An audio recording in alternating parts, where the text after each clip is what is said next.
I would like to talk to you today about a topic that is very close to my heart and to my generation.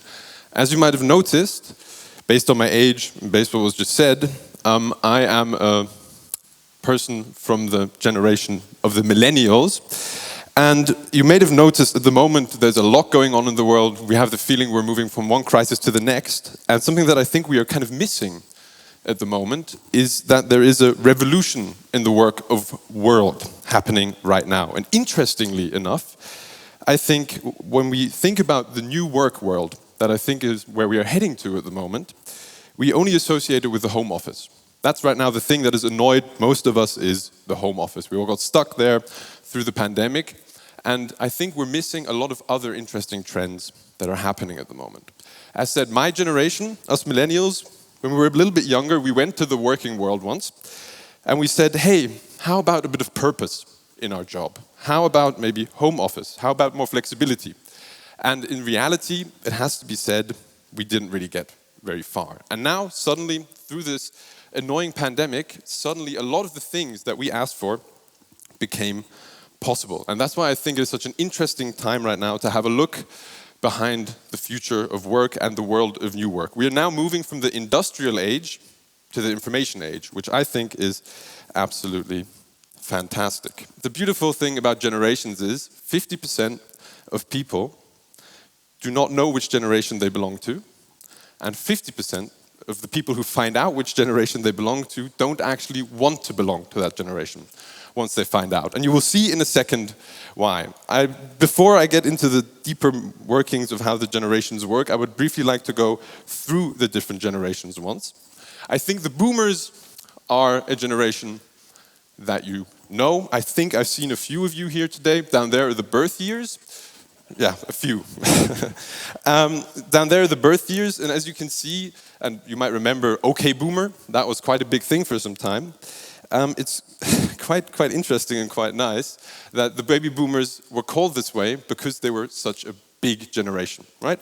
And they rebuilt, and I think that has to be said, even though we always call them a little bit lame from our current perspective, as they have become quite, they've become mobbed quite a bit, as far as I've noticed, that they actually, can be said, rebuilt the world after the Second World War and gave us the fantastic world that we live in, even though sometimes it might not feel that way. After that, we have the Generation X, which, I'm sorry, I'm definitely sure I saw a few of you here today, and I have bad news for you. You're known as the forgotten generation, so I'm sorry about that.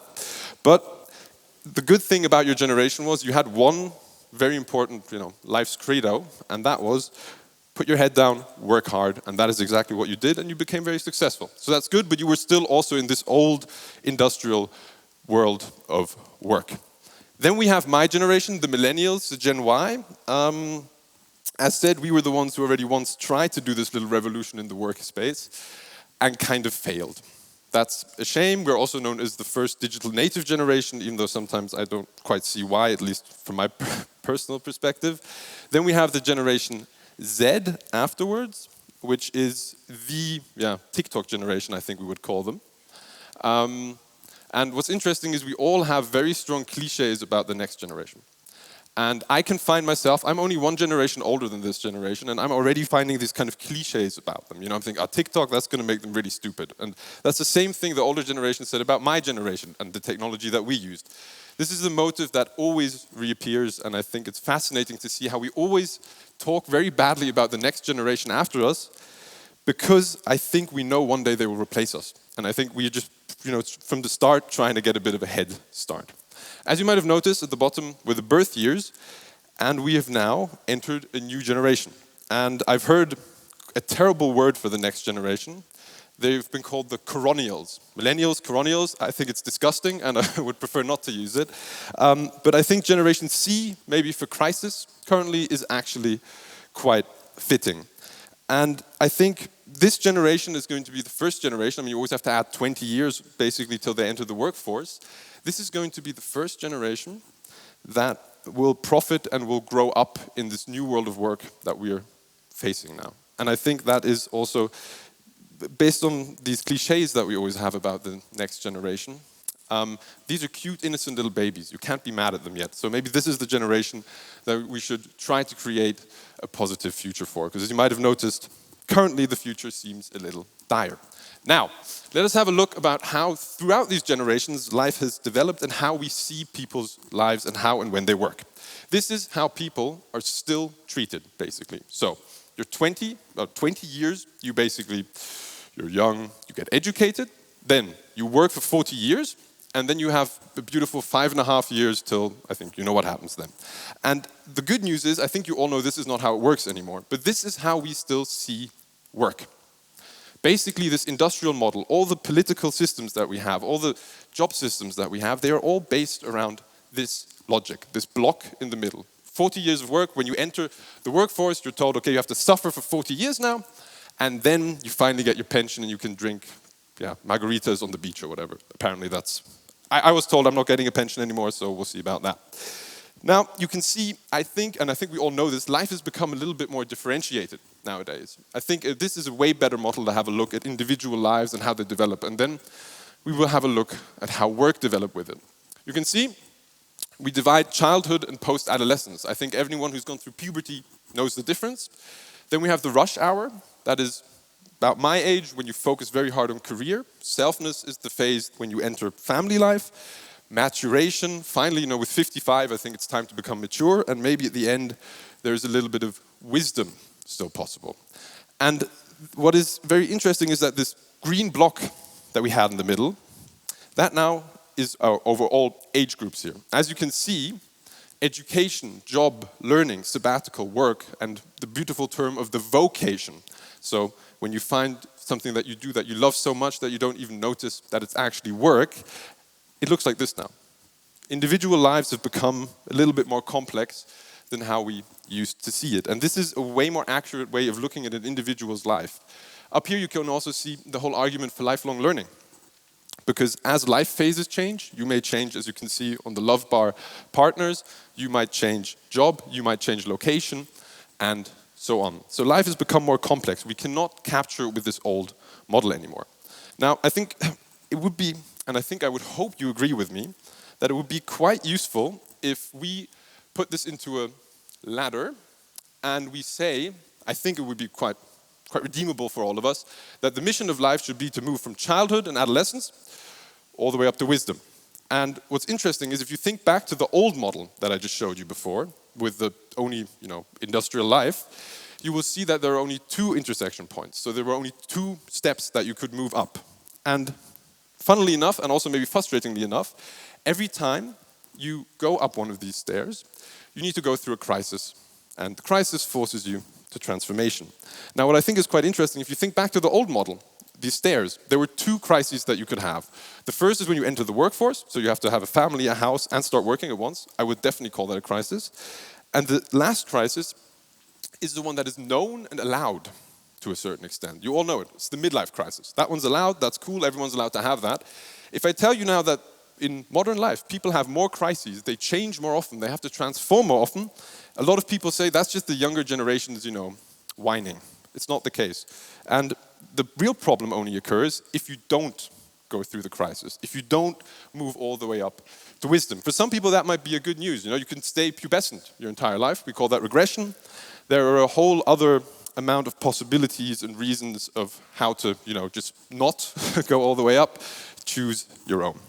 Now, what I'm trying to say is life has become more complex and we are still trying to understand work with the models of the age of before. As said, I think we're moving from the industrial age to the information age. And of course, this is a crisis, a transformation that we have to go through, and we're finding it quite difficult. As said, the managers of this world, when we came to them and we said, hey, you can trust me, I won't sleep at home all day if I'm in the home office, they said, yeah, right. So I think the fact that this got forced now is beautiful, but now we have to see what can we make of it. I think one thing that we have to look at is that, of course, the baseline, the thing that really, really moved everything was COVID. It forced us into the home office. And it's interesting, we can now see an effect that it has on where we want to live when in our lives. As you can see here, before the lockdown in Austria, 34% of Austrians said they wanted to live in Vienna. After the lockdown, it was only 25%. That is 1 million people. And why? a third of my generation, 16 to 34-year-olds, said they would leave Vienna if they could work home office full time. And you see, the argument for living in big cities was always work, right? Back in the day, you came there to work in the big factories, and now you came there to work in cool, hippie, techie companies. And that is no longer needed. So I think it's quite interesting to see, if we look at these life phases, where we live when has changed. And the home office was the big enabler of that. And I think that is good news. Now, something that I think, a term that we're all quite accustomed to when we talk about work and modernity, is work-life balance. I think you all remember this term. Funnily enough, that is something, this term has been associated with my generation. It's not. The baby boomers actually invented work-life balance, because when they, in the 70s, 80s, they suddenly noticed, wait, working myself to death maybe doesn't sound so good after all. And so they tried to find a cool term for it, and that's work-life balance. And now we've taken it. But I'm sorry to tell you, it's over. Work-life balance, didn't that also always imply to a certain extent that we don't live when we work? It's a real big shame, about 40 hours a week for 40 years of my life, spending 8 hours a day not living. I think the age that we are coming to now, and I know you may call this naive and optimistic, but that's my job as a futurist to a certain extent, work and life will mesh. We call this work-life blending, so an organic mixture of work and life. And that works because if you have a true purpose in what you do, the time that you spend working might not necessarily feel like work. I would briefly, and in closing, just like to go through a few of the, I think, interesting trends that will be the main impact points of this new, beautiful work of world. And that is lifelong learning. As I showed you before, in the bar, remember, we had the different life phases, and we had the fact that you, all your life now, you have to learn all the time. This idea that we just educate people for the first 20 years of their life, and then it's over, and then they work, and then they die, that no longer works. And I think we will see a lot more of this. People, there's a certain stigma about people going to university when they're 40 or 50. Why? Lifelong learning will be a big driver with the world of tomorrow, within companies, within people, and within society. Then we have female leadership. I think if you look at the current situation that we have globally, you might notice that the good old male ways of sorting issues, male leadership, this hitting a problem till it goes away, isn't really viable in modernity anymore. So I believe we're going to see, and especially the German-speaking countries are abysmal at it, a lot more women in leadership positions, because I think what we need in the future is less of this, classically male leadership style. That is over. Now, I think maybe one should also mention that the argument behind it, to a certain extent, is that this male leadership that we have, this management culture, is very contradictory to the world that we're striving for in the world of new work. Now, I think the next slide should be diversity. And that is a topic that is quite close to my generation and the generation after mine. Our generations have become very diverse. And the interesting thing is, in the information age, if you have a team of 10 people and they all have the same opinion and the same background, you can fire 9 of them. What we want with diversity within teams, within companies, is the friction that is created by our differences is what makes us productive to a certain extent. And the good managers of tomorrow will be able to funnel that friction that comes out of there. And my favorite and final trend of the world of tomorrow when it comes to work is the so-called Workation. The Workation is a very interesting trend, because it is the absolute crème de la crème of work-life blending. So, what it is the mixture of vacation and work.